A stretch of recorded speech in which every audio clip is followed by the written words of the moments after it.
mind is set, my grind is set, my heart on ice cold. I'm only here to even the score. Whoa.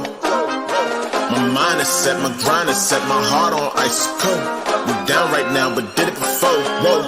See from here we going up. Made the call, I shown up. Now the game is sewn up. Say my name is blown up. We up, we up, we up, we up, we up, we up, we up, we up. See from here we going up. Made the call, I shown up. Now the game is sewn up. Say my name is blown up. We up, we up, we up, we up, we up, we up, we up, we up.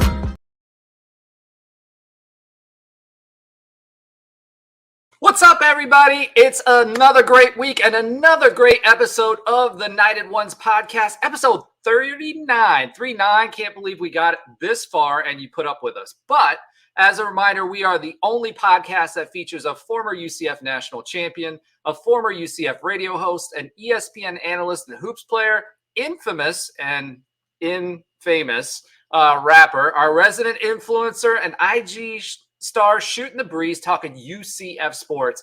And, you know, just a quick reminder before we start the show, we appreciate everything that you guys are doing. We see you in Australia. We see you in Japan. We see you in Germany. We see you all over the United States, and especially our hometown of Orlando. Remember to like and follow us on YouTube, IG, and check out the 70-plus teams and conferences that are represented on the College Huddle. So that was a lot, but this is an exciting week this week. Unfortunately, you know, some of our teams will not be proceeding in the postseason. Softball ended its season this week, but baseball is gearing up for a big game tomorrow. By the time you hear this, it'll be today.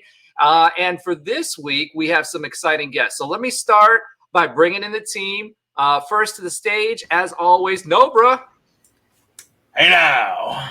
There it is. He finally got it. He finally got it without prompting. Great job, Nobra. Thank you for setting us up this week and each and every week. What are you eating tonight? I ate a pub sub, turkey whole sub. Oh, my gosh. All right. So no tacos, no Taco Mondays for Nobra. We've established that I got that wrong. It's always pub subs and not tacos, although it looks like it. Next on the stage, let's go ahead and bring in Tre Neal. What's up, Natty Champ? Gentlemen, what are you doing?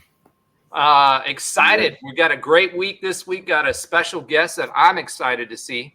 Yeah, and next we've got Alan. What's up, Alan? What's up? What's up? Got to give a shout out to my son. It's his 3rd birthday. Happy birthday, Woo! Caden, and happy to be here. All right. What kind of cake did you get him? Cookie cake. Cookie cake. Oh, come on, bro. He's 3, whatever. He likes what he likes. This isn't an ECU recruiting trip. Come on, we don't do cookie cakes anymore around here. You got to upgrade. Hey, the cookie cake I had on my recruiting visit was amazing. I'm not even gonna lie to you. Well, you know that was Publix, right? Yeah, still. Oh, man, Publix is Sure. jammy jam. Did you eat the whole cookie cake in one Publix? sitting? Yes. We had like an hour. We had like an hour before we had to come back down to I forgot what we were doing, but man, I was like, don't mind if I do. And I was snacking on it the whole time. Hold on, you ate the cookie cake in an hour? Oh yeah, it wasn't a huge cookie cake. It was probably I don't know how to reference it. Oh, so you got the big. 3-star cookie cake. You didn't get the 4-star cookie cake. That's what happens. 2014 was a long time than how we were doing in 2017, 2018. Oh, I know. They're doing it big now. Let's go ahead and bring in, last but not least, but always last, Josh Lazar.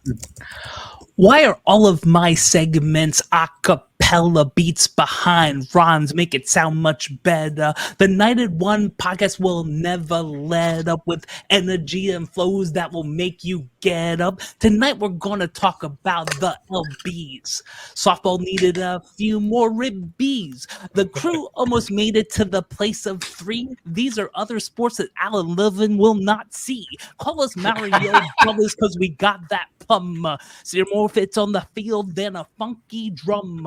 We'll talk about ball together, never asunder. This is no satire, unlike Tropic Thunder. A fresh 16 from the infamous. Written 30 or less, dominoes this ish. To tell all the listeners what you should not miss, let's get on with the show. Roger, I'm finished. Let's go. Wow. Okay, that was an original. That was a straight up original. We haven't heard that one before. He usually raps other people's songs. So good job, Josh. If TP's wife comes after me, I'm sending her to you because that was a little bit longer than what we usually do. I wasn't gonna go like 150 beats per minute because I'm a cappella. And actually, I will say, here we go. I will say, wow. No. That was original. I was gonna say that's original nasty there. So that was pretty nasty, especially throwing Allen under the bus there at the end. I thought it was good. But I tried to match the beats for the intro. That was stylistic choice. Well, then we gotta put the beat behind you. Then that will work a little bit better. So we'll work on that. All right. So without further ado, and so I'm not murdered in my sleep, I'm gonna bring TP on. He's our special guest this week. Welcome to the show, TP. Super excited to have you. I know I saw you in the stands. I met you in person a long, long time ago. You were on Nightline with us, and one of my favorite UCF football players and certainly favorite linebacker of all time. Welcome to the show, my friend. What's up, y'all? What's up, everybody? I'm happy to be on here. Thank you, Roger. Thank you, no bro, Trey. Hey, Josh.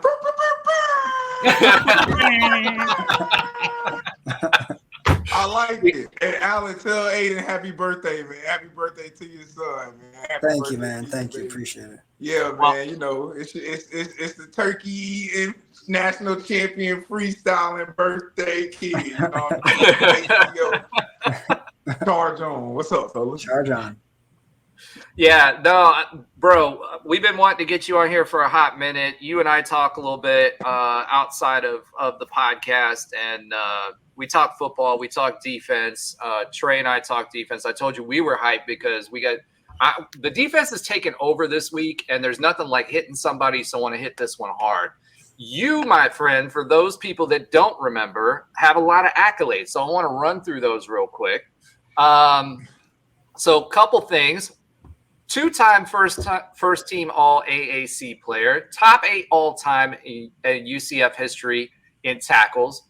You obviously played in the NFL for a hot minute, the CFL and the XFL. You were a Fiesta Bowl MVP and the destroyer of the Baylor Bears. So, that is you set the tone for what a UCF linebacker should be. And at least in our era, I know there were some other guys back in the day that were a little bit, were really good and went to the NFL as well. But in our era, in the modern era, I would say you, by all accounts, were our favorite linebacker and certainly one of the hardest hitting linebackers I've ever got to witness. Man, I appreciate that, man. Thank you for that. I actually met some of the OGs at the alumni tournament, like Rick Hamilton, Giovanetti, Billy Giovanetti's father. These dudes, hey, I was top 8 all time, but when you meet Rick Hamilton, this dude like 6'3", 255, hands cover up my hands. You like, okay. You know what I mean? It's in the pedigree, I feel like. We play really good football. We play really good defense at UCF throughout our years. So, it's an honor to be considered one of the best, you know what I mean? But I met some of them old guys. I know why they was who they were. And then of course I get to watch the new guys, right? And we've had some great linebackers that have came behind me, of course, Keem. We lost Bethune, who I thought was, dang near about to break my records. Then you got Jason Johnson, Eric Gilliard, Nate Evans was a monster. I love Nate Evans. Yeah. Nate was a monster, 100%. Yeah, man. We've had some good players play linebacker at our school. Of course, I had Troy next to me, who I think just didn't get the pub that he deserved. But if you look at Troy's career, he was a freshman starter as well, and he got a lot of time under him too. So people, it's all subjective, but I'm glad I was able to leave my mark. Well, I love the fact that you, gave a nod to all those guys, because that's one of the things that was a hallmark of that. I think that 2013 team is everybody. We talk about how important chemistry is and playing for each other and like really being battle tested. It's interesting now because one of the things we talked about is the fact that players don't stay on this team for the duration of time that you guys did, and Trey's team and everybody else, right? There there was continuity even in Tre's situation where he went from George O'Leary to Scott Frost. And a lot of those players that made Frost successful still had those George O'Leary technique. He was really big on technique, really big on physicality. And that really allowed that team to be kind of a hybrid. But you wouldn't have that today. If Scott Frost or if George O'Leary left, or was let go or whatever, today those players would just transfer out. So that idea of team chemistry and being able to bond and knowing what your teammates are going to do without having to, you've got your hand signals and whatever, so you can let people know, especially as a middle linebacker, you're the quarterback of the defense. So you're calling all the plays, making sure everybody's shifts are in the right position, all that fun stuff. But in today's team, that quickness, that speed, that ability to instantly react, it's kind of eroded a little bit because you've got insert new player, fifth-year player or whatever on all of these teams. How do you feel that affects, the game in general? And, as a player, if you had to play with guys that were coming in that way, as a middle linebacker, how do you think that would affect the team's performance? Well, the thing is, Roger, and Tre knows this, and we grew up in a different time. You know what I mean? Like what you're saying. Now a team can be literally microwaved, and you can almost dang near have a champion, especially if you have some key pieces that are already there, and you can bring in new guys from these other schools who have some experience and insert them into your game. But like you're saying, the continuity cannot be made up. What made us really great, the 2013 team, and I think what really made the 2017 team really great was the fact that we were all with each other for those duration of those 4 years. I think a lot of Tre's teammates that he was with, they were young when they were with us. So if Tre played with us in 2014, you get what I'm saying? He got to experience what it was like to be a conference champion, because we were back-to-back conference champions in 2014, and also go to a bowl game. I think what really hurt the 2015 team was that they just didn't have any ability to get on the field because of 2013 and 2014. Everybody who was there we lost only 8 seniors in 2013, and those were some crucial positions, right? Those were the offensive line.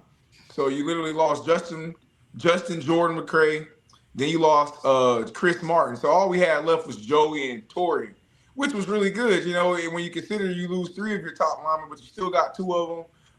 We were able to fill in with some of those young guys, and we had a crazy rotation that year.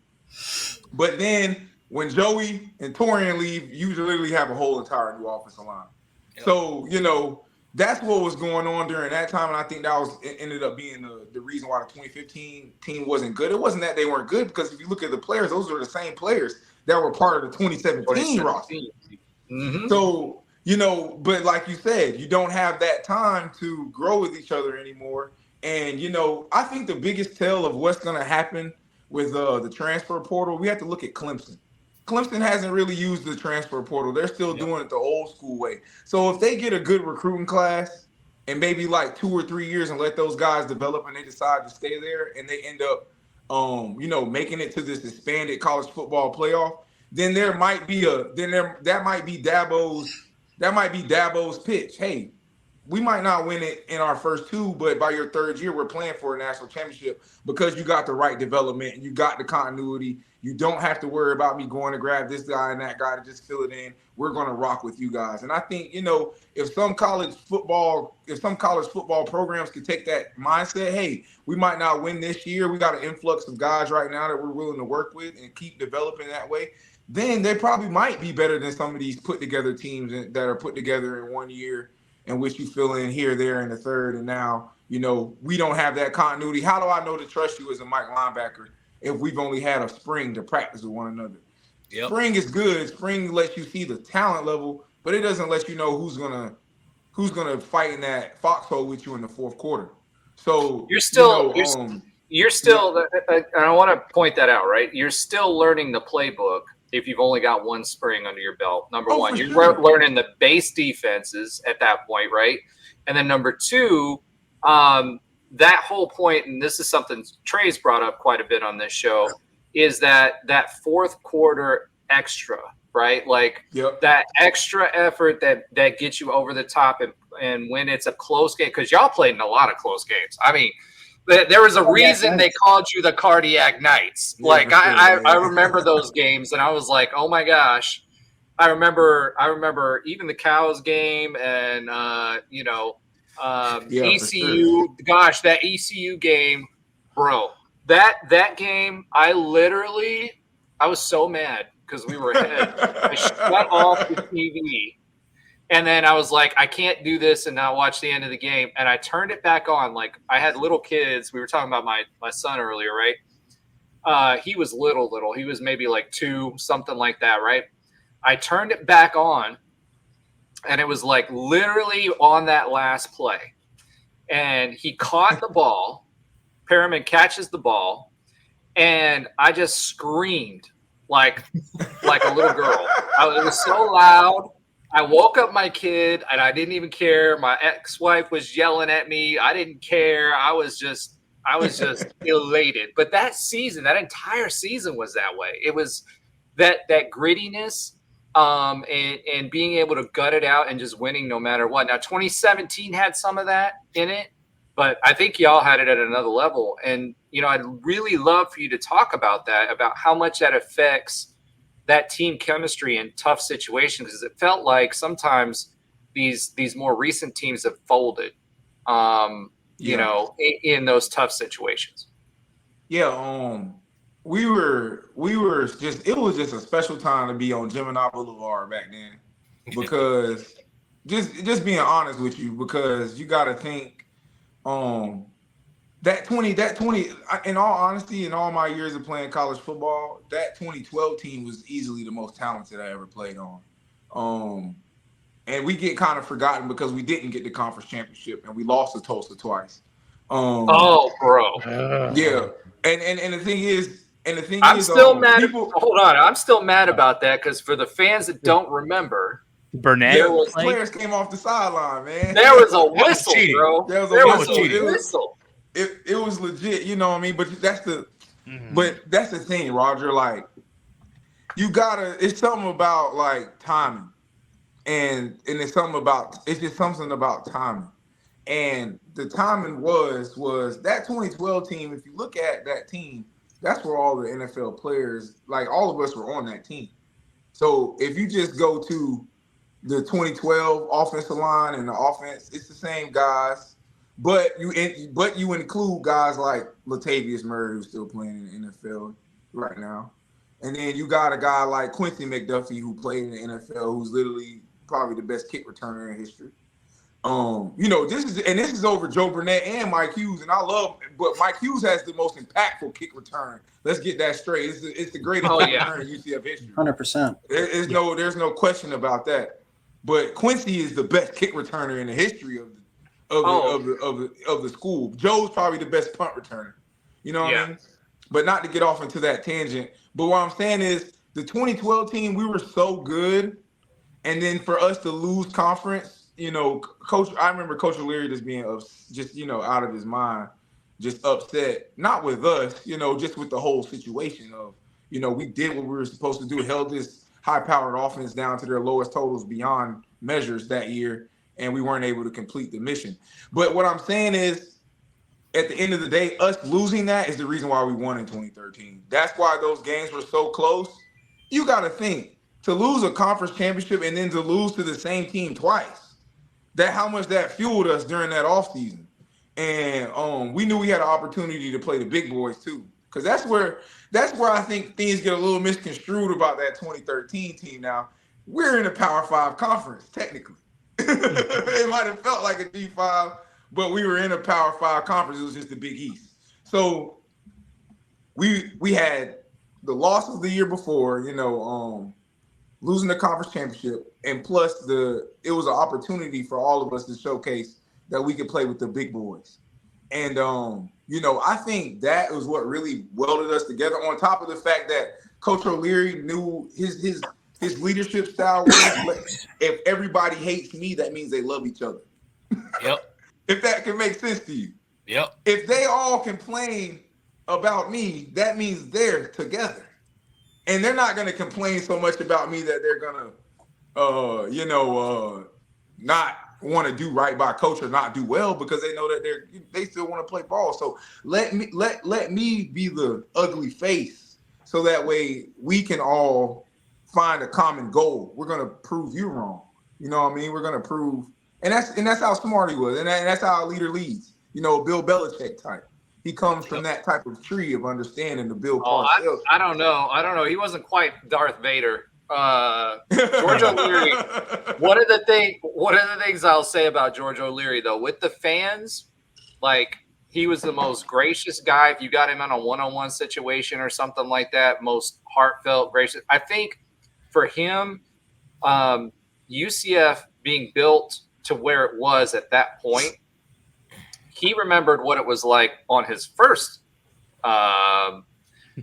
winless season, right? And Sure. He had come in, he had his own challenges prior to coming to UCF, and this was him proving it. Like, he did his thing at Georgia Tech, then he had that whole Notre Dame thing, and he went to the NFL, and he kind of came back to us. This was his baby. He took a lot of pride in that. And as you saw the fan base grow, and you saw the success, and you saw new heights like the Fiesta Bowl, like, honestly, I'm sure if he wanted to, if he could have, he would. And I know he told Dr. Hitt that he wanted to shut it down at that point, but Dr. Hitt kind of talked him into staying a little bit longer. But George O'Leary, that was the culmination of a vision that he and John Hitt, the stadium, the indoor practice facility, all of that stuff, that was all George O'Leary, right? Yep. When he got hired on, that was what he wanted to do. So for him, I think it's interesting because who he was as a coach versus who he was to the fans, when you got him alone on fan days, or if you got him, walking around when he wasn't barking at someone, he absolutely appreciated all the people that supported, because the program wasn't where it was before him. Yes, sir. And I've seen, and that's the thing, though. With Coach O'Leary, my personal relationship with him, he demanded a lot out of me, a ton. But when I got to talk to him one-on-one, I did get a good sense of that he really cared about how I was leading and how I was treated as a player. And in my senior year, I'm gonna be honest with you, he did take it kind of nice on me. So I think he saw what I went through junior year. He gave me a little pass my senior year. I got to sit out of practice. I was so happy. And I believe it. But my nature was to go practice, because that's how he taught me, So trust me, I agree 100% with you. I know Coach was. That's why that's my mindset as a player during that time. He was pushing us so hard that we didn't know where he was pushing us to, but he obviously knew where he was pushing us, So I have one question that's Tre related. So you guys had a little bit of overlap there, right? You saw young, skinny, according to Tre come onto the practice field. What were your impressions, honestly? And it's okay to make a little fun of him, because we do that on the show here. What do you have any memories that kind of stuck out about Tre at that time, good, bad, or hilarious? Tre, one thing I could say about Tre was that smile that dude used to walk in that building with. He would always have a smile. Now, listen, he was a freshman during that time, so I'm sure he was getting it in all type of ways from all different type of people. But one thing I knew about Tre that was going to help him, and from what I had learned from Brandon Alexander, somebody who we actually played with, was that he was going to be intelligent and smart out there. And that's half of being a UCF Knight and earning the trust and loyalty of your team. It's not at our school. We've had great prospects, we've had great players, but the stars get always misconstrued, because we had a few star players that never even panned out for us. You know what I mean? What made you a UCF Knight during that time under George O'Leary's tenure was, are you physical? Are you smart? And do you have heart? And those are the only ramifications of being a UCF Knight. He never used to make us run 40s. He never used to care about none of that stuff. He cared that we were in the weight room and hitting the numbers that he felt that were required for whatever position that you were in. But if you were a smart player, if you were a physical player, and if you had heart, you could play for him. And that's why I knew about Tre. Tre wasn't scared of nothing, and he was smart. So we knew he was going to be okay. Now, can I say that Tre could play his freshman year at that level with No. Brandon Alexander and Clayton Gathers back there? Hell no. Hey, TP, I'll never forget. TP, Coach Callahan told me, I think 3 days into spring ball, he was like, I'm going to be honest. I got 2 NFL guys. Y'all, he told me, Kyle, and Chris Williams, he said, I have 2 NFL guys at y'all's positions. Y'all are all getting redshirted. I'm going to be honest. He said, I want y'all to keep working. He said, I want y'all to keep working. But y'all are getting redshirted. He said, we're going to bring y'all and travel y'all a little bit. Like, y'all are going to travel so y'all can learn just learn it, the ropes. But he's like, y'all aren't playing. Y'all ain't ready to play like this. Y'all can't do it. Well, I mean, that's saying a lot with Kyle Gibson. Yep. Go ahead, Roger. I'm sorry. No. I was just gonna say, like, that's saying a lot with Kyle Gibson too. You know what I mean? Because he was very highly touted too. Tre not so much, but Kyle was definitely highly touted coming out of high school. No, we knew that too coming in that Kyle was really the one that everybody that was like, supposed to be the high recruit. But this is the thing that people don't realize, and it's a different world now, and the game has changed. So, my philosophy is the further you are away from the ball, from the line of scrimmage, the earlier you can play in college football. If you're that talented in terms of speed, agility, everything like that. But the thing you can't have is experience. If you were that talented in high school, you have to be so much leaps and bounds better than the competition on an athletic skill point that you can come into the NCAA and be viable as a freshman. And it's easier for offensive players to do that than defensive players because offensive players determine how the play goes. When you're on defense, I mean, to be honest, you could be a 5-star cornerback, but if you go against Gabe Davis in his junior year, bro, you're going to get cooked. I'm just being honest. You just don't know enough. You've never, unless, but there are cases that you can have that, but it's rare. It's very rare. I would say that it's very rare, you know what I mean? So that's the biggest, to me, that's the biggest thing that separates a high school player and a college player. And it's same for the NFL too. A college player can go to the NFL, but your knowledge is just not there. You got to know splits. You got to know down and distance. You got to know what they like to do in the alumni zone. It just gets nuts. So that's my philosophy on it.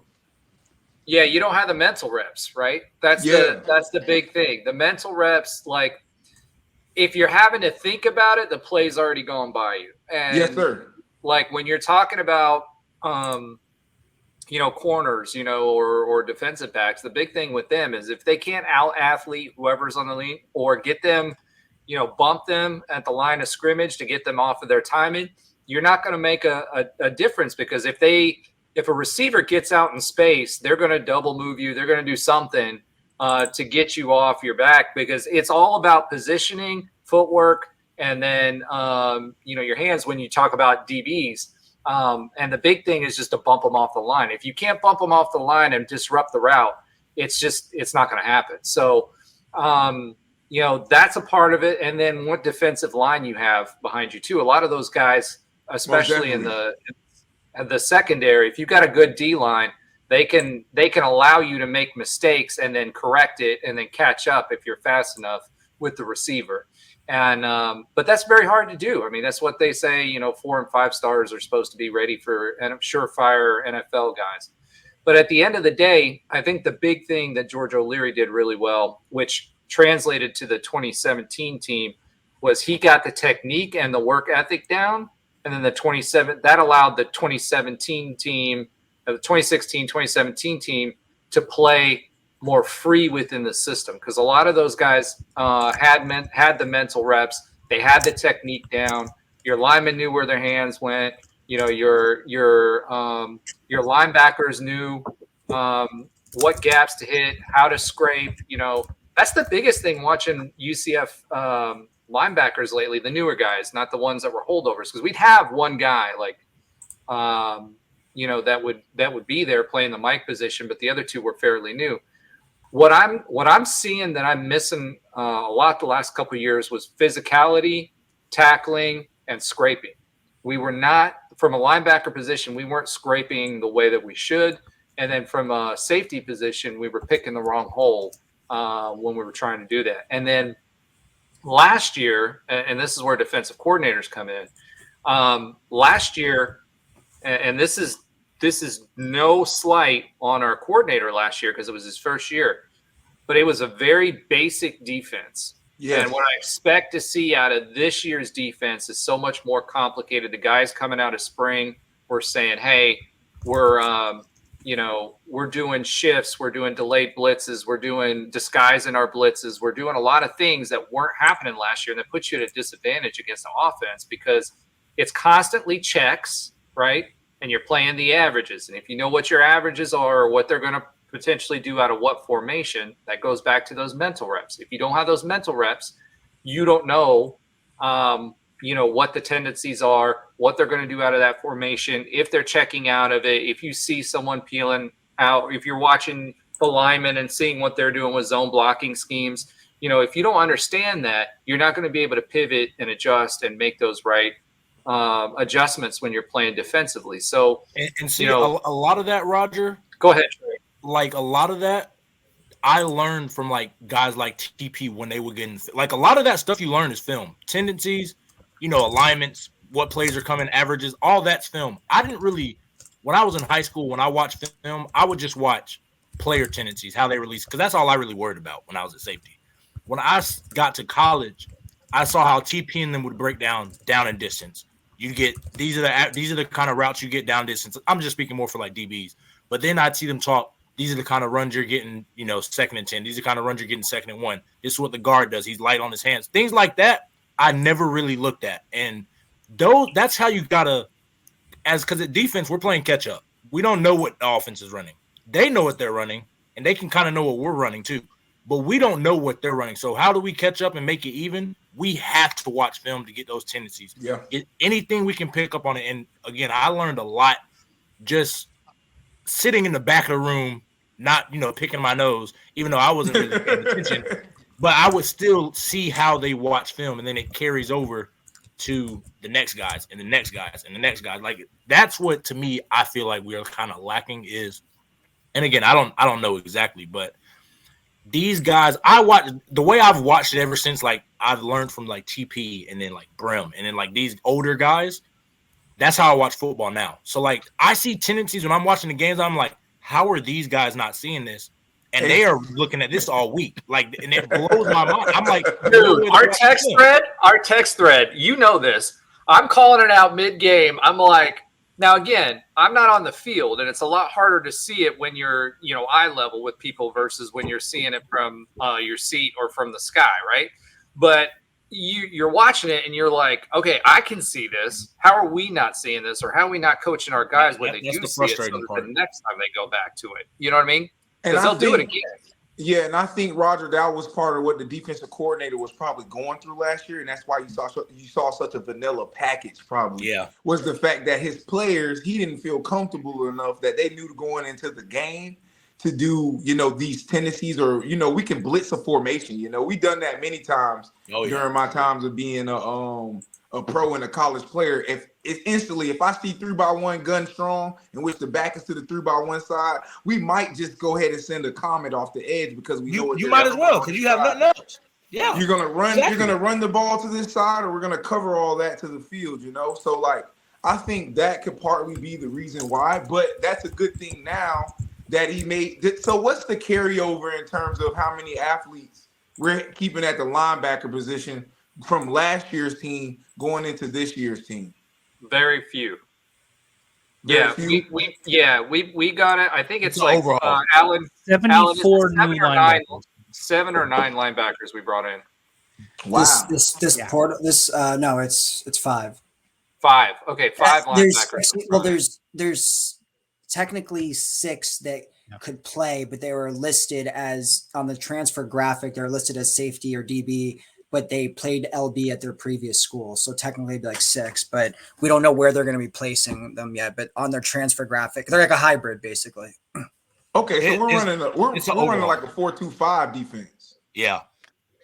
It's going to be we're going to have a star linebacker. Yeah. It'll be a sub package for base. So is that Deshaun Page who's going to be filling that role? Yeah, Pace. Well, Pace. I saw Pace, they have. I'm sorry, Pace, not Page. Pace. What? I said Page. I'm sorry. Pace. I'm sorry. Saying his last name wrong. His Pace name is, Pace is what he meant. Yeah, I'm Yeah, sorry. Pace is they have him listed as one of the starting linebackers right now, I believe, actually, even though I think the transfer graphic had him as a safety, I want to say. But I think they have him right now as one of the starting linebackers with Ethan Barr. Okay. See, I actually I did a little research on Pace, and I see that he was at Cincinnati, and he has some pretty great stats at Cincinnati. Yeah, he did. No, he was good. 200 plus tackles. Got a few picks in there. He seems like a pretty good player. You know what I mean? I like that. And he's a fifth-year senior, so hopefully he can bring in some leadership qualities that can get these guys along. Because at the end of the day, you need somebody to be the catalyst of your team. You know what I mean? Somebody that everybody can look at to rely on during tough times, and also be like a multiplier, which is like, force multiplier. I think the one good quality that I had a lot of bad qualities in linebacker. I know people think I'm all this and that, but I had a lot of bad qualities. As I got to be a pro, I learned so much more and got so much better. But I think my one good quality was when I knew something was about to happen, I'm letting everybody know. I'm letting the offense know. And people be like, well, why would you want to let the offense know? Because they're used to being at such an advantage of the defense not knowing what's going on. As soon as you yell out their play or something close to it, you can literally see it in their face. You can literally see, or a lineman like does something new, or and that I think that's what you need. You need a guy like that to just sometimes doesn't have to be the best athlete, TP. Doesn't have to be the biggest, TP. Doesn't have to be the strongest, TP. Tre. What you got is somebody who, you know what I'm saying, bro? That was my job. Really TP, that was my job. Was to do the exact same thing. Tre. That's my job. Exact same thing. You're the captain. Yep. So the thing is, Tre, you might not have been, just like I wasn't like the gaudiest athlete, but it was almost like your coaches knew that you wouldn't give up the big play and you were good enough to be able to help others on the way there. You know what I mean? Yep. So, and that's a quality that you need. Another great linebacker I can think of that won a national championship recently, but it was a few years back, was like Ben Boulware. He's never played in the NFL. Yeah, played for the Clemson Tigers. But the dude was just a catalyst. You could just see it. He's playing next to Isaiah Simmons and all these great talented athletes. But TP, I can speak. Everybody feels a lot more comfortable when you're on the field with them, because it's just they feel like I don't have to worry about anything, because if TP sees it, he's gonna tell me. That's how I've tried to play. Like, I want y'all, because I know everybody around me is the freak athletes. I want y'all to play as fast as possible. If I have to tell you everything that I see, tendencies, I'll scream it. I don't care. But I want y'all not to have to think and just play. And then, I can fill in a little bit and make my plays too. But, like, I realized that was my role, because I'm playing next to Mike Hughes, next to Shaquem, Tristan Hill, KG. All these guys are freak shows. Like, can do some crazy stuff. I was a good athlete. I wasn't like you said, I wasn't the best athlete. I had to be smart, because that's how I could play. I'm not gonna get beat deep. I'm not gonna blow my assignment, but I'm gonna be in the right spot all the time. And that's what I think you did the best for me. And again, you still were an amazing player in that. Like, we're not gonna act like you weren't.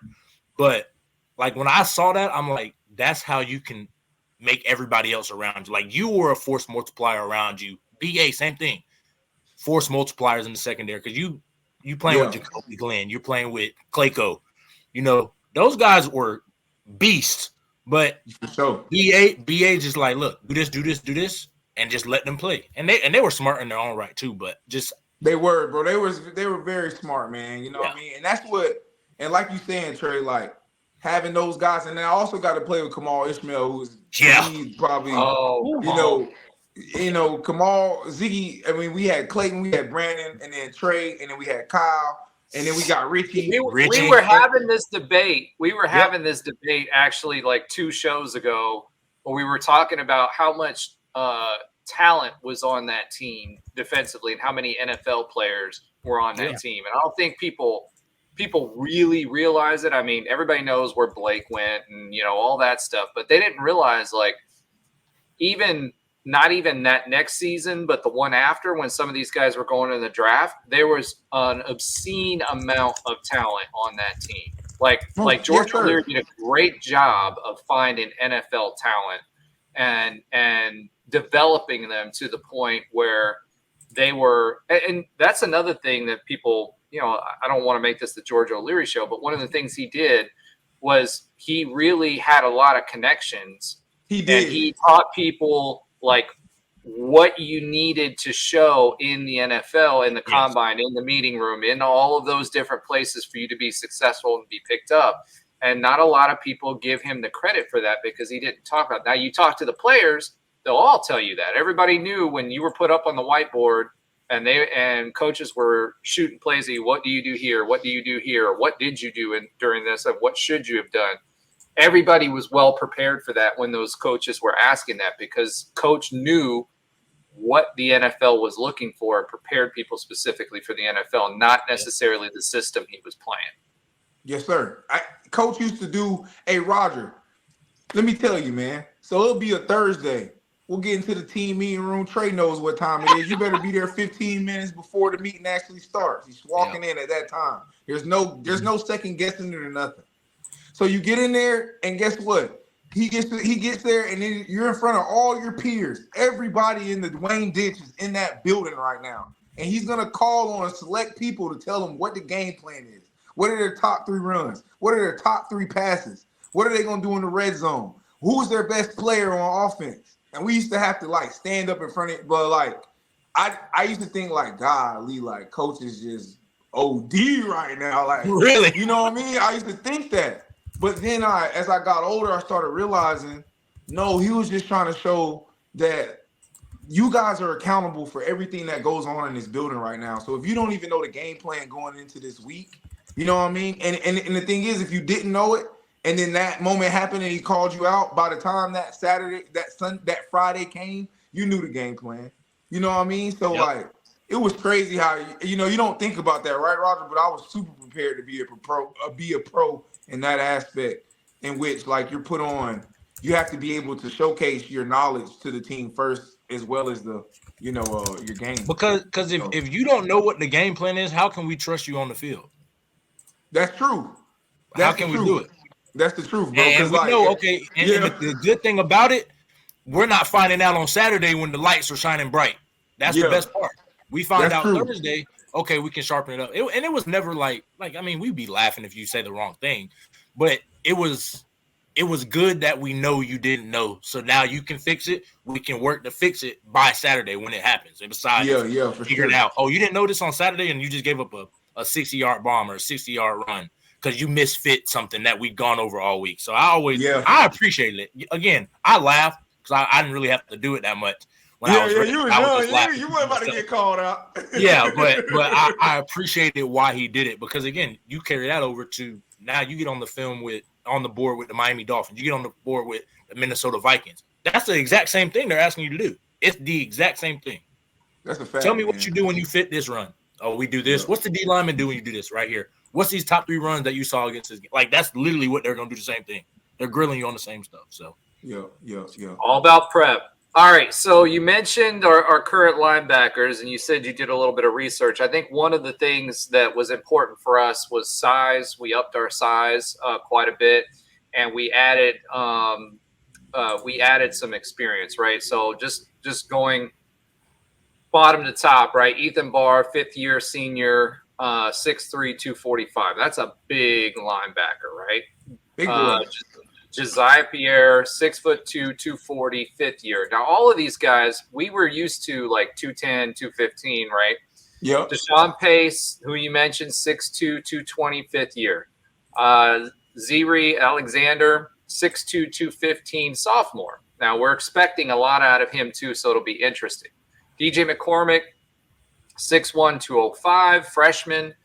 So he's going to put on some weight. Kieran Henderson, 6'2", 225, redshirt senior. Quentin Hatch, he's probably not going to play much. 6'1", 215, redshirt sophomore. Camden Vining was 6 foot, 225, redshirt junior. Andrew Harris, 6'2", 210, sophomore. Troy Ford Jr., 6'2", 235, redshirt freshman. Now, I'm waiting on him to get his chance. He was a big get. Cam Moore, 6'1", 205, junior. TJ Bullard, or as Alan taught me, Bullard, which is the correct way of saying it, I guess. is 6'1", 200 pounds. And that's just the linebacking room, right? So all of those guys, pretty good size, pretty good heft, but more experience. Junior, redshirt sophomore, which is a junior, redshirt freshman, sophomore, redshirt junior, which is a senior, redshirt sophomore, which is a junior, redshirt senior, freshman, sophomore, fifth year. What that told me was our defensive coordinator wanted size, right? Because the offenses that we played in the Big 12 were not the offenses that were traditional Big 12 offenses, right? Big 12 offenses are thought of as air raid style, and that's a different mold of a defender that you need and different defenses. We played power teams, power running teams, a lot of A-gap teams. Kansas State for sure. Oklahoma State. Look at Oklahoma State. They were always an air raid style. That's what they're known for. And last year, they were one of the top running teams in the country, right? So we bulked up. We've got a pretty solid D-line already with a lot of guys that matured. But we bulked up and we brought in seniors because, to your point, they've got mental reps elsewhere. It'll be easier for them to figure it out here, and we can run more complex defenses. The big focus, you heard it all off season, was stop the running game. You got to have some size to you if you're going to stop these guys, because unfortunately, we had some guys here that were hometown heroes, 4-star guys. They were a little bit on the smaller side, and unfortunately, you saw that when they were trying to tackle some of these big. I mean, these backs are 6 foot, 6'1", 210, 220 pounds, running full speed downhill at you. If you're 190 pounds to 200 pounds and you're about 5'10", that's going to be real hard to stop as a linebacker unless you're just, just trying to dive at feet. You know what I mean? These guys they won't strike you for real. You know what I'm saying? Like they'll get a little nasty, but they weren't striking like you were striking, like Troy Gray, like Kamal and Clayco would strike. They weren't doing that. That's the problem. Yeah, that was the problem. See, and that's the thing too. I'm happy that we've gotten size, and I'm happy that our team is. I heard that we were the number 2 team in the transfer portal actually, which is a credit to UCF right now because it's showing that we're getting the viable athletes. I agree with what Tre's saying too. Sometimes it's just a will and a want to. And these guys got to be able to develop it. But with the size that we've been able to add, that should be able to help bolster our defense against the run. Yeah, go ahead, Roger. I was gonna say, did you get to catch any of the games last year? I know you mentioned K-State. I know you were busy doing your own thing too. Yeah. I actually caught the Baylor game when they actually when they. I blame. Okay, Josh, you're off the hook. I'm blaming TP now. Anniversary. That was a crazy game, man. That was pretty. And to be honest, I think the run game played a huge deal in that. I think Baylor ran off like 190 on us. I can't remember what the totals were, but we were up a whole bunch to nothing, and that was and that's the thing though, Roger. Like UCF played so well last year just to end up at 6 and 7. I felt like in some aspects of their season, and and this is my thing, and this is where we have to remember the people that came before us. And then so that way we can be able to help the future of what the UCF Knights are. We built a legacy for being a team that makes it happen when it's the most crucial time. Over the last decade, I would say. Ever since 2010, all the way up until 2014, if you just look at our resume, we've won a lot more closer games than we lost closer games during that time, except for seasons of which we weren't as good as a team that we were, you know what I mean? So that happens, that happens with the except team. Tulsa. Except Tulsa. Hey, Roger. We can't win at Tulsa, bro. We cannot win at Tulsa. But I blame it because they have a small stadium and about 7 fans that show up. So we don't know what to do with ourselves. Well, they're in Oklahoma in the middle of the tornado alley. So I remember being in the hotel room scared the night before the game because the weather was crazy. I believe that. So, and we had to wake up, and we were in Oklahoma. So what is that? An hour behind. So we had an 11 o'clock game, but we had to wake up at 5 that morning to get to the stadium by 8 for the 11 o'clock kickoff. I hated Tulsa for that. Hated Tulsa for that. I think everybody hates them. Yeah, but what I'm saying is we on the whole grand scheme of things, if we're gonna become the premier school of the history of, we're gonna become the premier school in Florida, which I think we're gonna be, which I know we're gonna be. I'm not gonna think it. I know we are. We gotta always remember the history, and if the kids can get the history at all times, this is where you come from. If you're gonna be a Knight, this is where you come from. This is what we've been able to achieve here, going all the way back to Division II when we beat, when we first got Division I, beat Alabama and all this. Like, this is what and it's so brand new and fresh. That's how you bring it to the kids.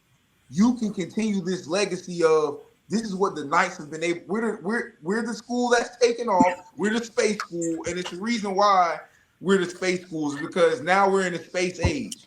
So we need to always remember this, the history of what we've been able to do, and I feel like that'll help because I've never seen us, for the most part, I've never seen us take off the gas like we did the Baylor game. You know what I mean? I've never seen that. I've never been a part of that. In all honesty, I've never remember a game in which we've been up by so much. Maybe that East Carolina game from my senior year. I remember us being up 2 touchdowns, but we were up 3-4 touchdowns versus Baylor. That's besides the point.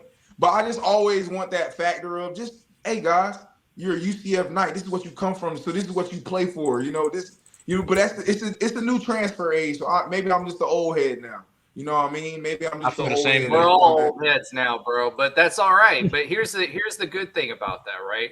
Is like, from a player's perspective, you get to make the history, right? From a fan's perspective, you get to experience the history, right? Our generations, even the guys that were following from 1979 on, those folks were able to. I think his wifey jumped in and said, "You're done, bro." Those teams. And those fans, they get to remember all of that. And I did have a couple of other questions I wanted to share with TP. I'm sure we'll get him back on at some point. But real quick, thank you to him for coming on. Great. I hope his he's back. He's back. All right, bringing him back to the stage. Welcome back. Hey, Roger. I'm sorry. I saw a chat here and I clicked it, and next thing you know, I was out of the StreamYard. My fault. I just wanted to make sure there wasn't a 187 on you. Wifey said, "Oh, it's getting past an hour," so But not the numbers I think you think they. Well, I know what they are. I know what 187 is, dude. Come on now. But like, what about 143? All right, we're not going there. So anyway, at the end of the day, the point that I was trying to make was, we have had the benefit of making and witnessing the history of UCF football. I do think, one of the things, unless we had some legacy players come through here, but as the transfer portal turns, it'll be really interesting to see how many of those players learn that because they've stuck around long enough to learn it, right? I think the big thing for us, we've always been a challenger brand. I've said this on Nightline. I've said it on the radio show. I've said it on here. Every 8 years on average, we move up conferences because we get into a conference, we start feeling it out, and then we start winning, right? I think the big thing here, and I hate to say this because I love being in the Big 12 and I love that we're in it, but I said this before we even joined. UCF, our aspiration, now you're starting to see the SEC and Big Ten try to separate itself here. Our aspirations have to be in the SEC or the Big Ten. Like that has to be where we set our sights. And based on what's going on now, which, by the way, you should be owed some money. You and Trey are going to be rolling in dough here based on this lawsuit that just came through, right? $2.3 billion to be distributed. Straight to me. Huh? Not to Hold you on, alone. hold on, Roger. What you talking No, I was about, about Roger? to- I ain't hear about that. I ain't heard You about didn't? that. What you talking Does about, Roger? he get into that class? Is he in the time frame? Yeah, he should be part of you should be part of that class action suit. So they did a class action suit that came out recently. It's 2.3 billion that's going to be owed to the players over a period of time because of the NIL thing. And so they're going to start back paying that. And it's going to cost each power team about 22 million a year. In between back paying, I think they're going to have to pay like 3 million a year to that fund, and then the NCAA is going to basically withhold distributions from the basketball tournament to offset the cost that they're going to be paying out as their portion of it. So, How much do you think we're going to get, Roger? I don't know how many players have come 350. through that would be eligible. I'd say at least $5 in a bag of chips. You know what I mean? Doritos. That's $5 in a bag of chips I didn't have, so I'll take it. So no, but seriously, I don't know how much it's going to be, but it should be. It's not going to be an insignificant amount. Just remember that you will be taxed on it. So don't spend it all in one place.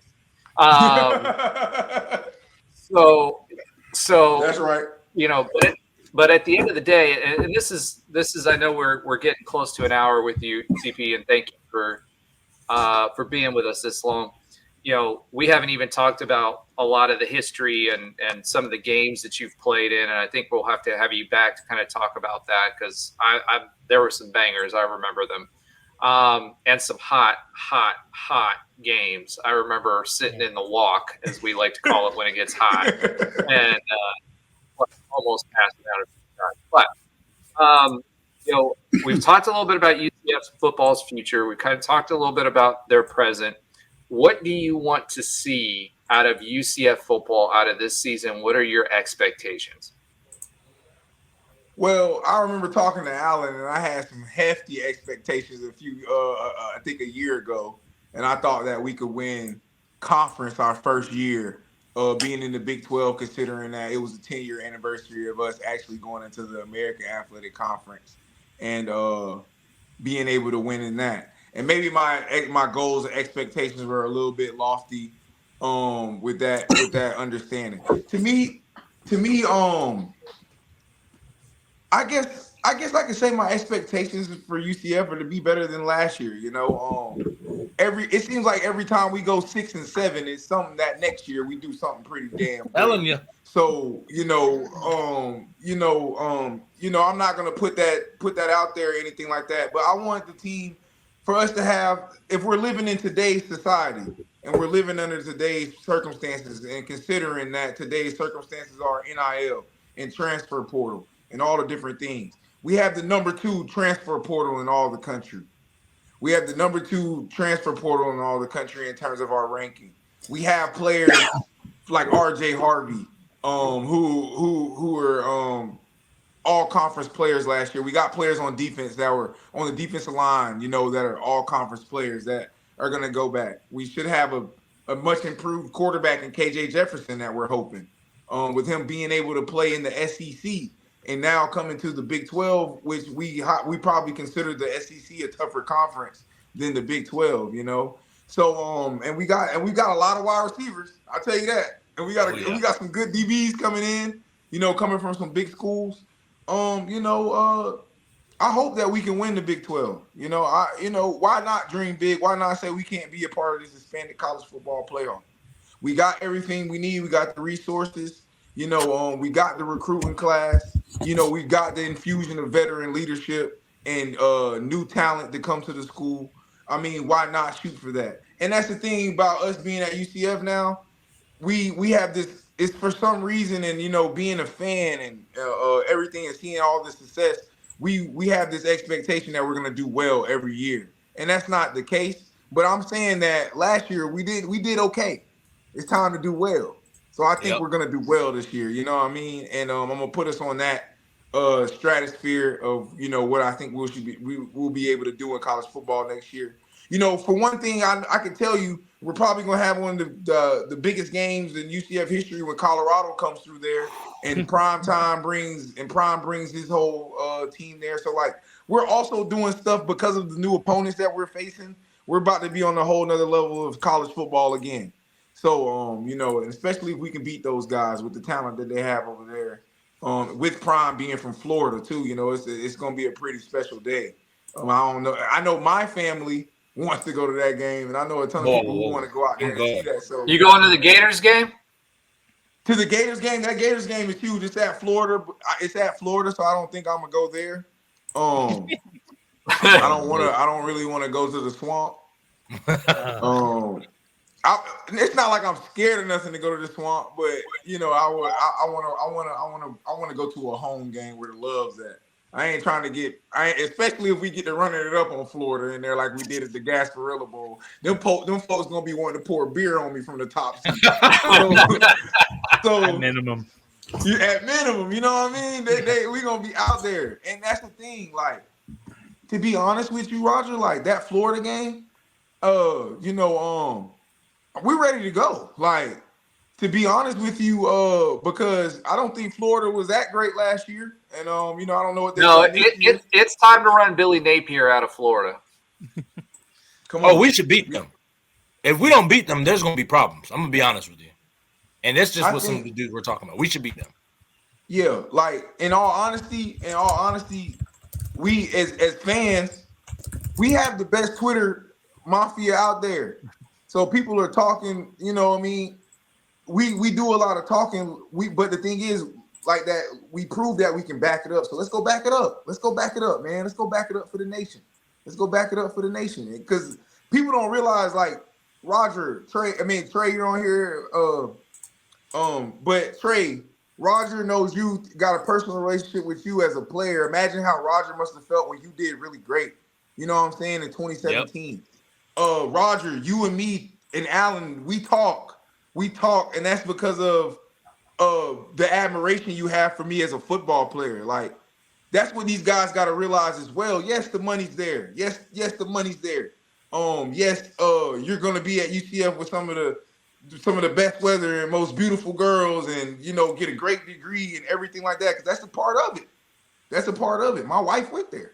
That's a part of it. You know what I mean? Me too. You know what I'm saying, Trey? Me too. You find your lifelong love there too. Now, hold on now. So, but what I'm saying is, yes, this is college football has turned into a business now. It's always been a business, but now the players are involved now. So it's different. But don't forget, guys, that if you can set a name for yourself at this university, when football's done, people will know you and people will want to have you around, and people might be able to give you jobs and opportunities and open up networking and things, or be able to invest in you as a person. That's what you can do as well when you do great in college, fellas, on top of getting money.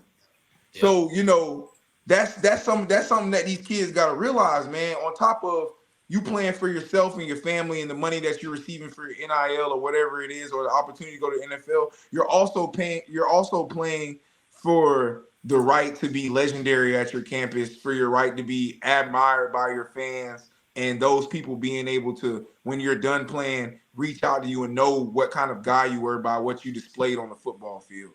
And I think that's a loss. I think that's lost in college football right now in a way. Well, I mean, and I'll say this, for a linebacker, a good one, about $250,000 to $300,000 in NIL money. Those numbers came out today. So, yeah, it's. Hey man, I had my jersey in the bookstore, man. They should have been breaking me off. Man, I'm telling you, you missed out, bro. You that's missed hilarious. out. But that's crazy, Roger. $200,000 to $300,000 for a good linebacker. Yes. That's what the going rate is for quarterbacks. It's between $600,000 and $800,000. There's some serious money floating around out there. Roger, I got a question for you, Roger. Am I naive in my thinking though? Like that college football is forever changed now, and that my thinking of where I'm thinking is not even viable anymore? Because I think it is forever changed. I think what you're going to see, honestly, if I'm projecting forward, right, is eventually what'll end up happening is the players are going to end up on a salary. Part of this settlement is setting up the structure for that. And putting some restrictions on NIL. It's been the Wild West It hasn't really been what NIL was intended to be. It's all these collectives just paying money. It's not about, okay, yes, you can go to the local car dealership and they can pay you to do commercials for them, right? That's not what it's turned into.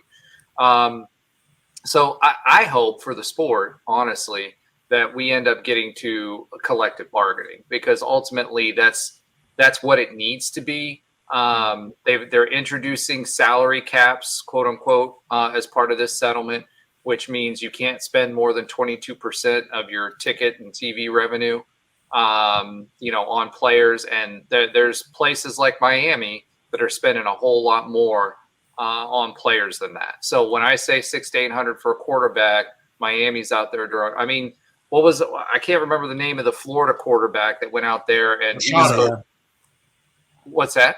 Jaden Rashada. Yeah, Jalen Rashada. He was $3-4 million, right? Now, Florida couldn't come up with the receipts, right? So they didn't end up paying him. He ended up transferring somewhere else. But that's why Arizona he was State. Yep.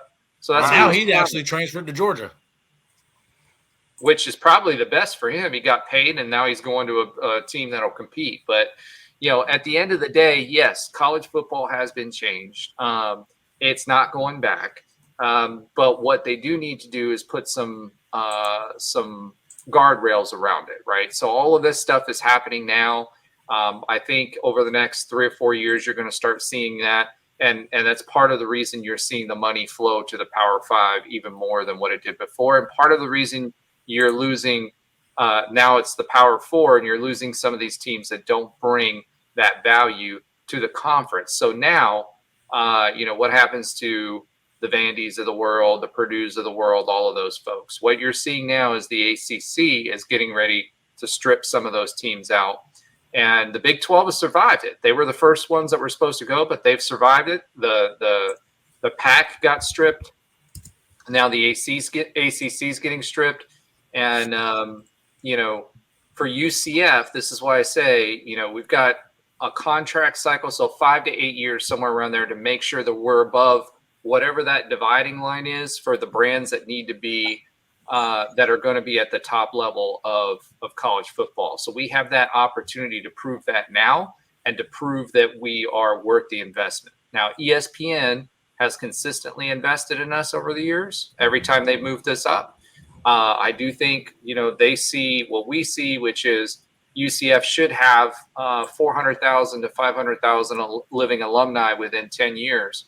A lot of these schools that are, private schools, the Dukes of the world, whatever, they're going to be in trouble because they just don't bring the TV revenue. And that's ultimately what's going to drive it, and be able to collectively bargain with the players to pay them to be able to compete for that. So, you remember, I saw an example of this the other day. Remember when San Francisco and the Cowboys had their runs? Yeah, that was for sure. Pre-salary cap. Right? That was Yeah, even they were paying Dion like a hired gun. Yeah. Well, that's what I'm saying. It's pre-salary cap. So I think what you're going to see now is they're consolidating that, because the networks are saying, hey, we can't pay much more. And I've been talking about this since 2016, because I used to work for Disney, and I used to see when they made their money and where they made their money, right? ESPN. They're consolidating the brands to get the most out of the brands and pay them the most, because they're going to have to pay a portion of that to the players. So makes sense. That's what you're seeing in college football right now. And, part of this is the NCAA has tried to stay out of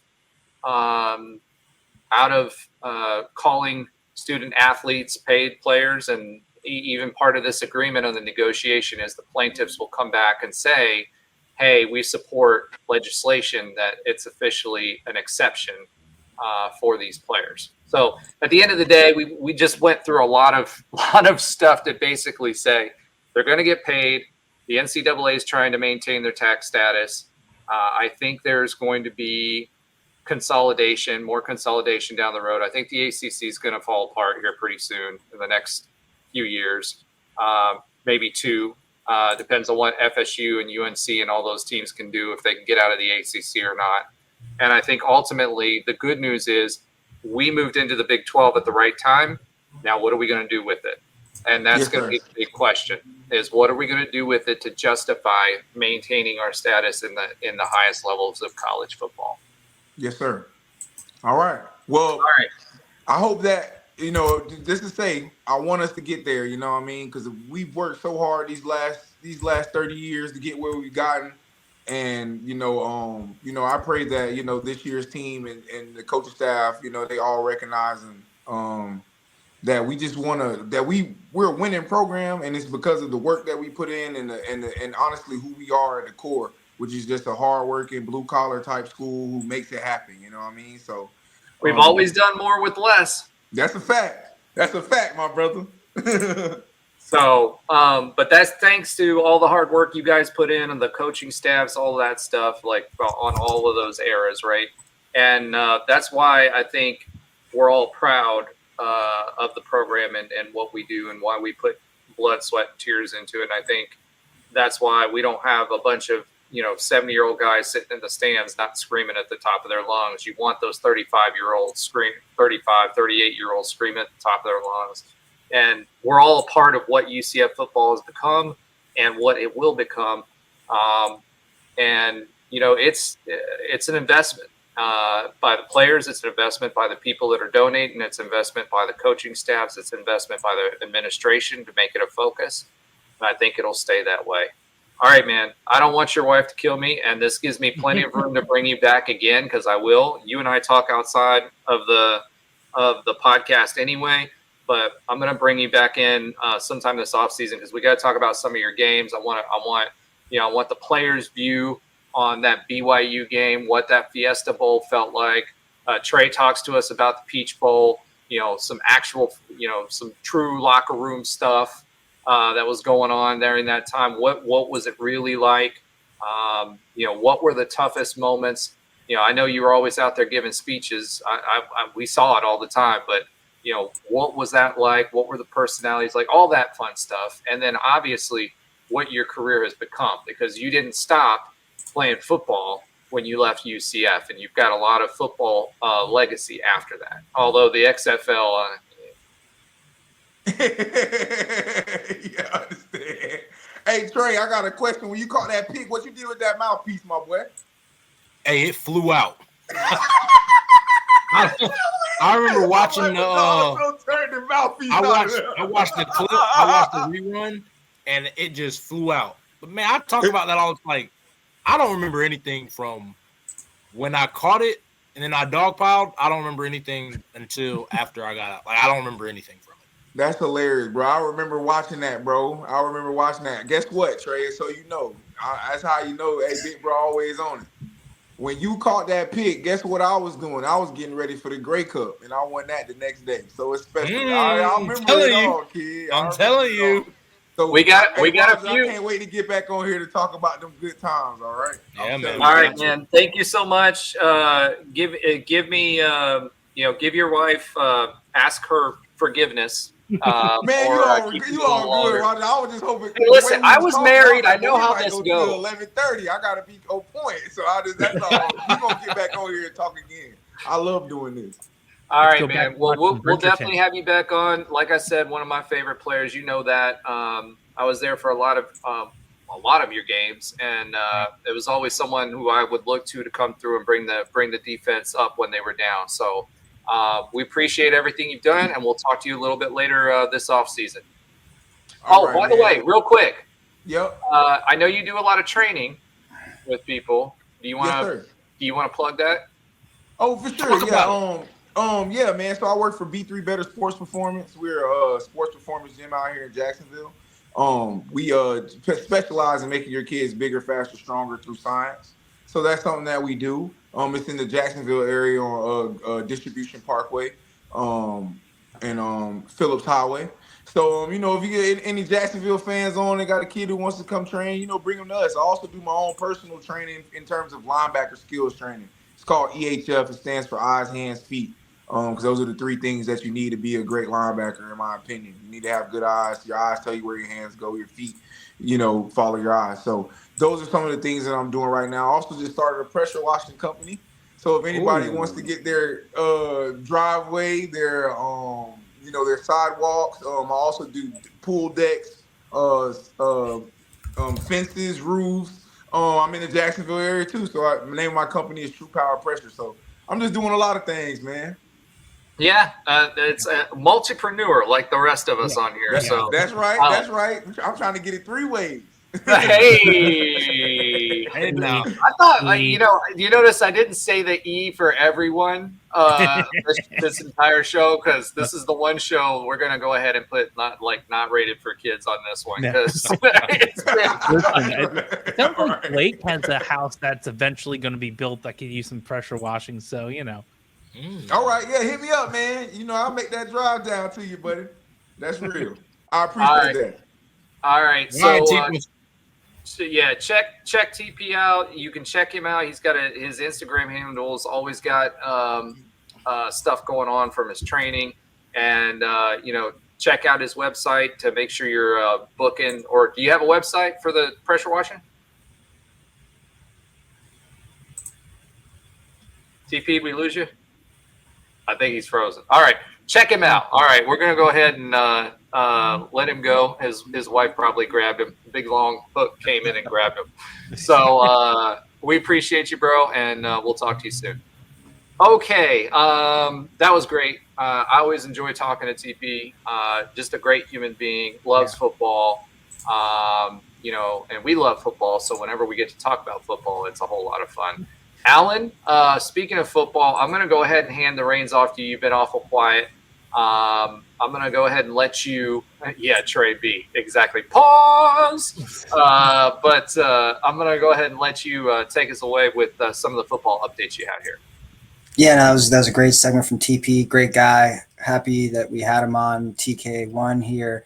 Going to what's going on with the football team. I know last week we said that Mac McWilliams, the DB transfer was the last transfer, but in fact, it was not the last transfer. We actually did have one more scholarship spot open up because unfortunately one of our freshmen from the 2024 class did not qualify for the team. So he will not be on this year's roster, which means we had one spot open up and we didn't use it on a DB. Thank God. So we actually used it on a position of need, which was wide receiver. We've talked about that multiple times on this podcast, that we all felt that was a position that we probably needed one, maybe two more guys. And we did obviously get Jacoby Jones a few weeks ago, but having one more guy wouldn't hurt. And we ended up getting another Auburn guy.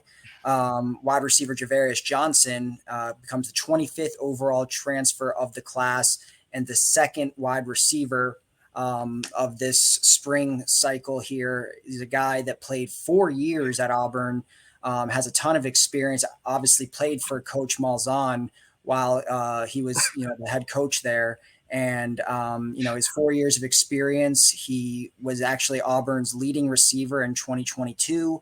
As far as yards and catches. Overall, he's compiled 64 catches, over 1,100 yards, and 8 TDs in his career. Coming out of high school, he was a 4-star prospect, considered a 3-star prospect in the portal. Guy that has a lot of experience. Obviously, the last couple of years, Auburn has not been great. Their offense has not been great, so his stats weren't exactly flashy, but he is a guy that has produced a little bit smaller. He's 5'10", only 180 pounds, but he's got a ton of speed. And I watched some of his tape. He's made some great plays. Yeah, I saw him burn a lot of DBs there in the SEC. I just think they didn't really have a great quarterback situation going on the last couple of years. They've been through 2 or 3 coaches recently, so it wasn't in the best situation. So I think this was a good pickup for us, a guy that, is coming in with a lot of experience. And now I think I counted that is the 9th former Auburn transfer we've had, all guys that have formerly played for Malzahn while he was there. So, someone I think that will know the system very quickly because he did it for a couple of years with coach, and someone that has 1 year of eligibility remaining. So should get some good playing time across from, Kobe and Xavier Townsend, and I guess maybe Jacoby Jones. So that really rounds out. I mean, if you want to get greedy, maybe UCF could use like one more offensive lineman, but man, we don't know if these guys are going to be good, I guess. I mean, it's all on paper right now, but they really filled all the positions that they had of need and added a ton of depth seemingly at almost every position. So that was a good final pickup for UCF football there to finish the portal season. Yeah, metric ton of talent, honestly, when we're talking about this, right? Josh, any thoughts on Javarius Johnson and how he fits into our wide receiver core? Nope. sorry. I need to get a little break in there. Look, so I'm 100% with Alan here. There are just some areas we have need in, right? And we just need some wide receivers, if not for depth, to hopefully have either, well, really it's for if something breaks down or they're really that good that they can start pushing Kobe and X and all that to where they need to be. So in all truthfulness, I like hearing we're not getting more DBs because we have like 79 of them, and we're getting more positions of need for Javarius as a player. Not as much, but the fact we have someone who's worked with Gus Malzahn, probably knows the offense pretty darn well already, has a good amount of experience against teams that we're hopefully going to beat next year. I'm excited about it. Awesome. Tre, how about you? Any thoughts? Wide receiver was definitely a position that we didn't think was going to be a need, but turned into one. Yeah. I mean, I think it's, again, quality depth. Like you guys said, he came from a big time school, probably made some big time plays. It's hard with me with transfers because I'm more visual. I have to see, what they look like, how they fit into this game. I think you'll know more once we get into the fall, and coming out of camp. But I mean, it's exciting. Anytime we can add depth to the position of need, you will never complain about that. Because I want the best guys on the field no matter what. So I think that's the best thing we can ask for. Yep, super excited about this. I think we've got enough depth now that we can make a difference. So I'm excited about that. Let's go ahead and talk about another transfer. Pivot. It was not quite. I was trying. I was setting it up, but yeah, I know. I was looking over at the show notes and not you doing this. So, but let's go ahead and pivot to UCF basketball. UCF basketball did pick up another transfer. Surprise, surprise, another guard. It's like the DBs for basketball, but for guard. yeah. 100%. Exactly. Hey, although they're a little bit taller. We're not AJ Ramza size. Shout out to AJ for getting engaged, and he was still a killer on the basketball field. Jeez, it's late on the basketball court. But at least, like, the man's 6'6", right? It's not. We're not talking like small forward. Yeah, we're not talking. It's combo guards, right? So these are combo guards. So he's a combo guard. He's 6'6", 210 pounds. 7.3 points per game, 2.4 rebounds over 3 career years. He started 36 games in his career for Georgia Tech. He's a senior. He's originally from Memphis, so we're stealing more of Memphis's talent. Ben actually isn't able to be here with us this week, but shout out to Ben and his dad, who's recovering from some surgery.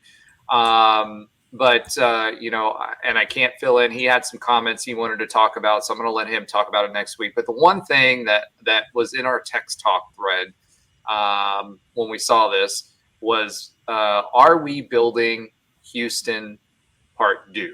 Right. So that was a big part of that conversation. Is Johnny Dawkins looking for, to put together something similar to what Houston has done for years now? And has had success. Now, one of the things Houston had done is, again, they've been doing it 4 years now. So the question is going to be, how will they gel when they come together? Will they bond as closely and as quickly as what this past year's team did? Because they really did, considering how many transfers came in. And can we can we defensively gel as much as offensively this season? Because we've got some size, we have added some shooters, and we've got some returning players, and our 5-star center recruit who's supposed to be reclassifying had competed this past weekend in a tournament and had 20. I think he averaged 25 points per game, or had 25 points in a game. So we've got some size coming in there. But this season, it's going to be all about how quickly those pieces can come together. But it certainly looks like we didn't put a premium on size as we've done in the past, and it's more about being flexible, which Ben pointed out. Johnny has recruited a lot of players over the years that have been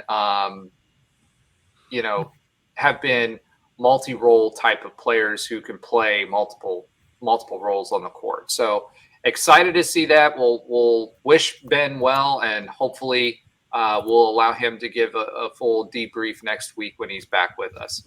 All right, so time to pivot again to UCF baseball.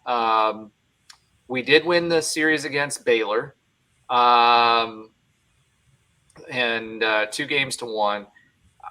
I don't know what happened that second game. We still weren't able to sweep a Big 12 team. So that starting pitcher was throwing fire. And we just couldn't hit it. That's truthfully at the end of the day that we got. That happens with one good pitcher. It can happen, but it should have been a sweep. Yeah. So, and this is a pitcher that had some rest. He was pitching in relief for most of the season, and only the last couple of weekends was he actually starting. So he had some strength left in his arm. They won. I think it was 4-0 during that game, and our hitting was just off. That being said, it was good enough for us to get into 8th place in the Big 12 tournament, which starts tomorrow. And as far as looking at our RPI versus what we needed to win versus getting into, the postseason, I think that if we win one game, which will be Cincinnati tomorrow at 5:00, if we beat Cincinnati tomorrow, I think it's pretty much a lock for an at-large bid. I think that right now, depending on what else happens, and again, we're in a position where it's kind of precarious because, some of this depends on what the other teams do in their conference championships, because some of the 1-bid teams and 2-bid teams, if they have a team that played really, really well, but then didn't win the conference championship, just like in basketball, when you're on the bubble, you run the risk of being left out. I don't think this is the case for us, but it'd be great to have a good showing against Cincinnati. We win that game, I think we're in no matter what. So,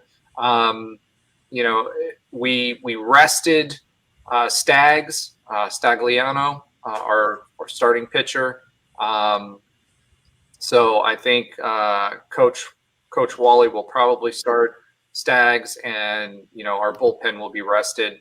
So if we win one and we beat Cincinnati, which we were close the last times we played them, then I think we're in. So looking good for UCF baseball to get into regionals.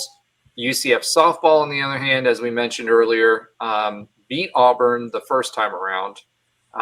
Then we lost to FSU, and then which I don't know if you guys watched this or not.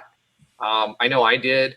They started the game, the losers bracket game, way late. They didn't finish up until like 3 a.m. 3:00 in the morning. Yeah. So it was originally they were supposed to play FSU at 1:00, and it ended up getting pushed to 6, 5. 5 or 6. I think it was 5.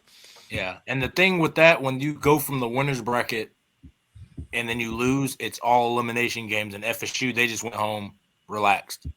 UCF had to wait on the first elimination game to end, which after was a 4-hour delay.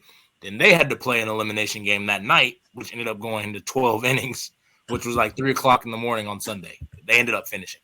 So it was it was rough. But I think this is, indicative of the season this year. I mean, we did well in the Big 12. I think we ended up placing 5th in the conference. Yeah. Which for softball, it seemed like all year long we were missing some of that clutch hitting that we had before. Sarah Willis was a superstar in the circle for us this year. She pitched her heart out against Auburn, and it just didn't happen. It was one of those years where we had a lot of good highlight type games, but we lost a lot of one-run games, a lot, like more than what you would expect. So the good news is Coach Bear did bring in a lot of really, really talented freshmen, 2 of them that cracked the starting rotation already.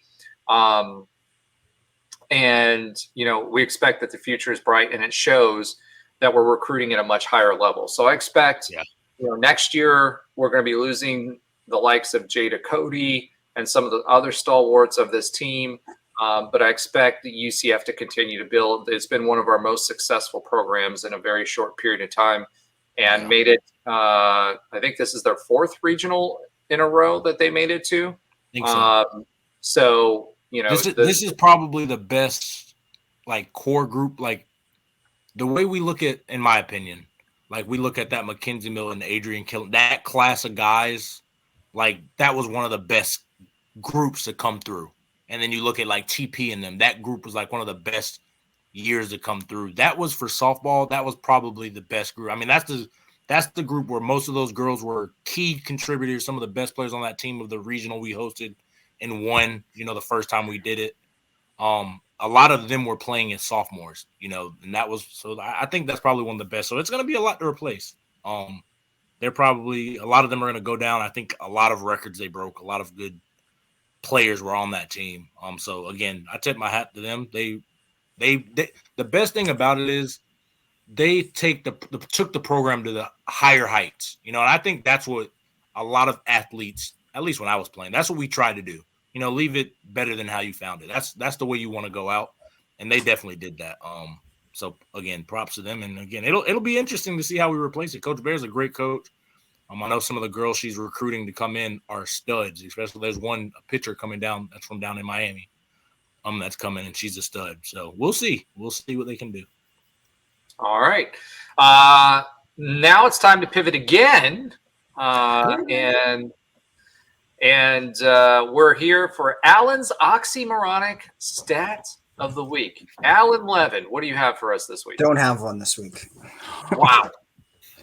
There's really no stat to go on this week. I mean, all the seasons. There's lots of stats to go on. What? What is that? Is there a lot of stats to go on? There's lots. Not for Alan. For Alan. Sports he watches. Yeah. Not for football. Not for football. This should have been an entire linebacker stat. He could have put in TP up against Ishmael and Gibson and even Tre and figure out who has. He had not linebackers. Yeah, none of those were linebackers. Yeah, not one of those was linebacker. We all played safety. That's true. But you know what I mean. I wasn't going to say anything, but Alan just called it out. I think there's a budding rivalry between stats and facts. And we saw it last week, and I think Alan took the kill shot this week. It's all good. That was facts. All right. So since Alan didn't do any homework this week, did show notes. You always get props for the show notes, even if they come an hour before the episode. It's still there. Wow. More digs. Alan, the next time you come to Orlando, we've got to go have a drink with Josh, I think. We'll see that.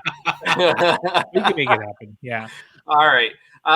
So moving on from Alan's oxymoronic stats of the week that don't exist, let's go ahead and yeah, exactly. It's ironic. Just a little ironic. Just a little too ironic. Okay, sorry. Josh's sometimes funny fact of the week. Josh, take it away. So Roger is now the infamous pop artist that we're going to talk about. Okay, so I actually, thankfully, amazingly, out of all the things we talked about with TP. This did not actually come up yet. Exactly. So he appeared on 7 professional football teams, including 2 NFL teams. Name 3 of them. 3 of the TP? NFL teams? So you just said 3, there was no, 2. no, 3 of the teams of the 7 professional football teams that he played for. Oh, Vikings, Redskins. He played for the Redskins. Redskins, Yep. Vikings. And Dolphins? No. it's only 2 NFL. It's well, a Canadian. It's a Are we Canadian. counting team. XFL? Edmonton. Nope. Are we counting XFL? Oh, the Orlando. What was the Apollos. green Orlando team? Apollos. That yeah. would be one. Yeah, then Okay. then he was in the Tampa Stampede, I Yeah. think, or whatever they were called. They were green. Vipers? I know they were like a Vipers? lime green. Tampa Vipers. Bay Yeah, Vipers. You Yeah. have 3 more. The Hamilton Cats or something like that. It's close enough. Tiger Cats. You get that. Tiger Cats. 2 more. These are Canadian teams. One is not. Edmonton, something. No. You try to keep putting. Oh wait, no, the Toronto Argonauts or Argonauts. Toronto You Argonauts. got it. Yes. So one more. One more is And the what league is latest. this other one in? XFL. It's who knows anymore. Okay, so it's XFL or AFL. One of those, yeah. You said Tampa. We said Orlando. Oh man, I don't remember those team names. Me either. Okay, Birmingham. No.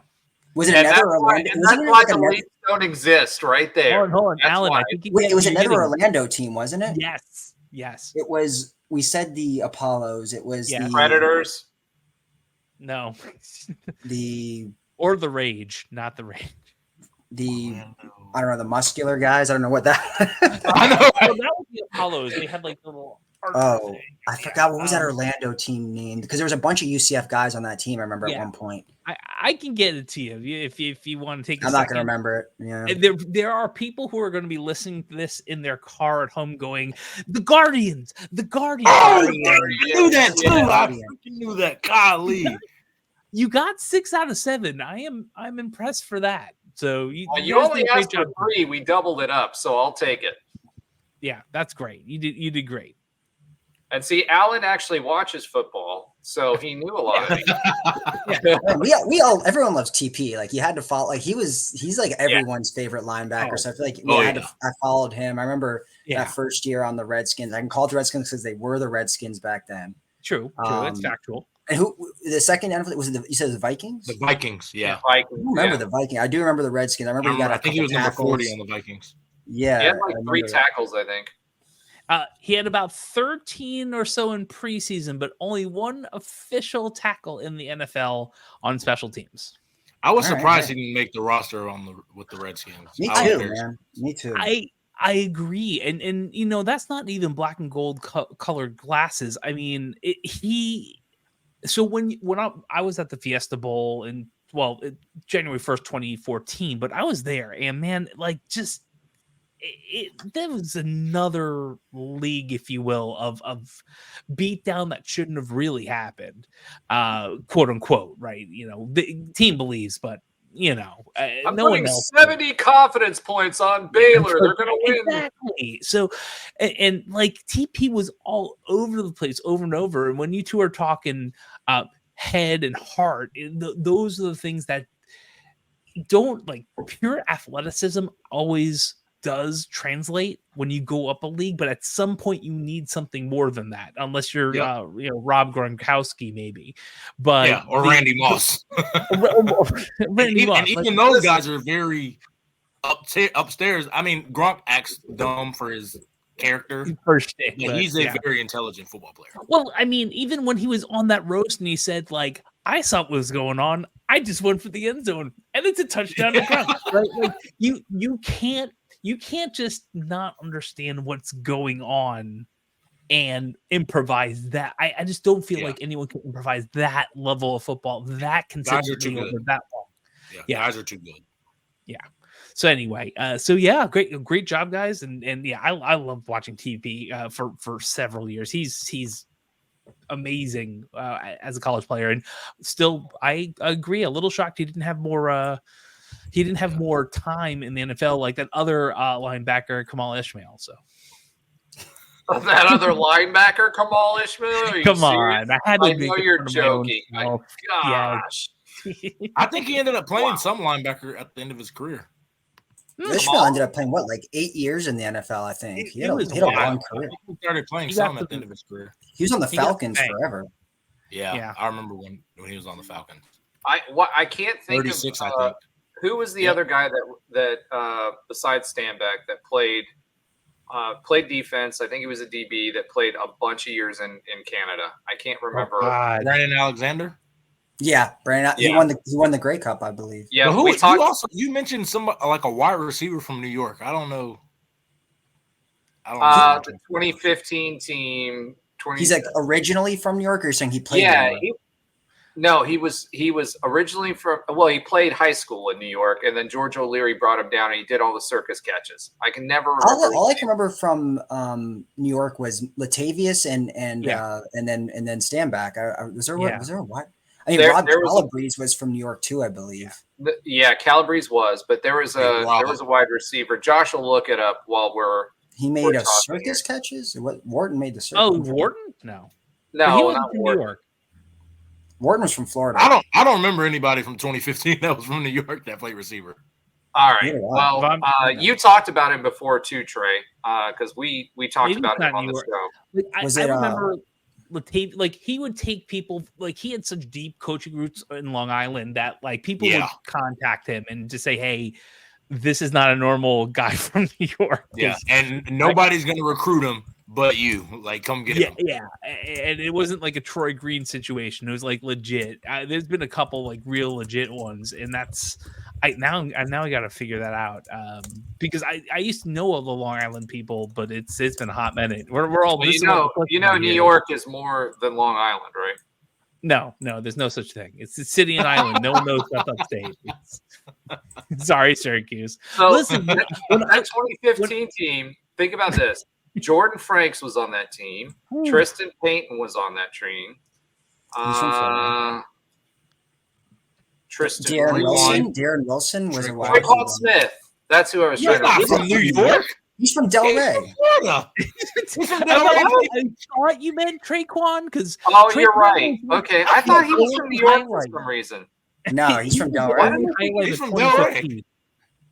That was the only. They were all my roommates. Franks was my roommate. Traquan was my roommate, and then Chris Davis, who played at Oviedo. Like Trey's, like he's not from New York. That's why I was wondering the New York part because no, Traquan was one of the standout players of 2015. He was the only standout player in the. Yeah, he would remember he would catch it off of he's bending over backwards, catching it off the DB's. I mean, he's arguably the best receiver in school history. I mean, I'm not gonna lie. When he was a freshman, he was doing that to all the everybody on that defense. Like that defense top he played on, he was destroying them practice.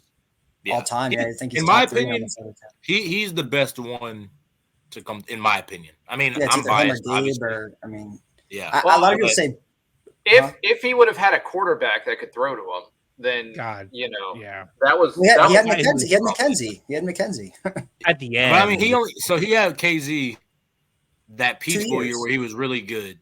And the year before that, KZ was all right. Well, KZ wasn't good the year before. He was learning and growing as a freshman. And then our first year, Holman got hurt, so he missed like 8 or 9 games. Yeah. Well, that's what made it. That was DJ Mack. Oh wait, no, that's his hand. That's right. Yeah, Holman hurt his hand against Stanford. Yeah, that would make Traquan Smith's helmet. Yeah. Well, 2015 that was the most unlucky year. Quarterbacks. Alan is really trying to get this in here, this comment. So let me stop. Say it again. I was just saying that he had 4 quarterbacks that his freshman year, so it was pretty crazy. Yeah, they were you had Patty, you had Tyler Harris, and Bo. Yeah, and Bo. Yeah. I remember that game. I remember that year. Somebody got hurt almost every game, and I remember every play. I remember every pivotal moment of when I was like, "Oh, we're about to lose this game." But I can't think of all the other years. I don't remember the pivotal moments. Well, here's the thing. I was like, right? And I was going to ask that year. I remember all of it. I was going to ask TP about that, about the injuries, on that team throughout the year. And that's something I'll talk about when we come back to it. One thing people don't think about is how many injuries there are throughout a football season that these guys are playing with. And for them to make it all season long to play these games, that's a lot. And they're playing hurt. They're playing hurt. And Josh says he's a linebacker. Yes. So, they're playing hurt. So if they're playing hurt, that's going to affect their performance. But a lot of those guys on that original, that 2012, 2013, 2014 team, other than the quarterbacks, most of them kept playing. There weren't that many players that sat out. So, when we're talking about depth versus P5, physiques now that we're playing, does that make a difference? Playing those guys week in and week out versus not. So, all right.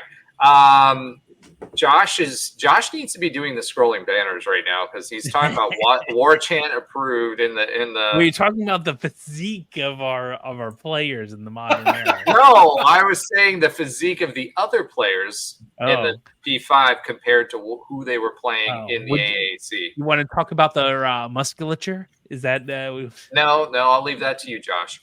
All right. So without that being said, we've already talked about UCF softball. UCF rowing did compete in the championship this weekend as well. One of the things about UCF rowing is we've always had a strong team. Our field, we were competing with the likes of Alabama, Oklahoma, Texas. Texas, I think, has the #1 rowing team in the country.